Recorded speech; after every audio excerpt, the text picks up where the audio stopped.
Hello বন্ধুরা, এই দেখো আমরা সেই টাকার তোড়াটা নিয়ে কিন্তু বসে পড়েছি। এটা মানে খোলার জন্য। আসলে টাকার তোড়াটা দেখার পরে খুলতে ইচ্ছা করছিল না। আমরা পাওয়ার পরেও বেশ কিছুদিন এইভাবেই রেখে দিয়েছিলাম, কারণ আমাদের ইচ্ছাই করছিল না যে এটাকে নষ্ট করি, মানে খুলে, মানে এটা দেখতে এতটা সুন্দর লাগছিল, মনে হচ্ছিলো এইভাবেই রেখে দিই। কিন্তু ওইভাবে তো রেখে দিলে আসলে সমস্যা, রাখারও সমস্যা। সে কারণে ভাবলাম যে আজ হলেও খুলতে হবে, কাল হলেও খুলতে হবে। তাই এই যে আমরা সবাই একসাথে বসে পড়েছি। তো এটা কিন্তু একজন দুইজনে মিলে আমাদের পক্ষে সম্ভব হয়নি।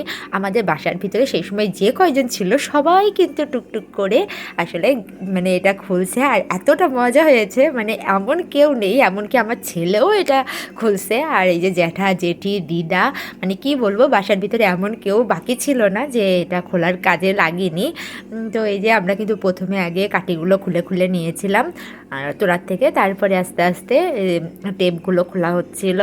তো এই দেখো বন্ধুরা, আমরা একটা বাটিও নিয়ে বসছিলাম টেপগুলো রাখার জন্য। আর এই যে আমার মাও কিন্তু লেগে পড়েছে, সেই দিকে খেতেও দিচ্ছে, আবার এই দিকে এসে আমাদের সাহায্যও করছে।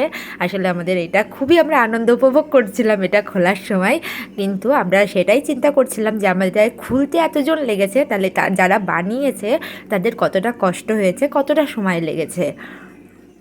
তো আমাদের ভিডিওটা কেমন লাগলো অবশ্যই কিন্তু কমেন্ট করে জানিও।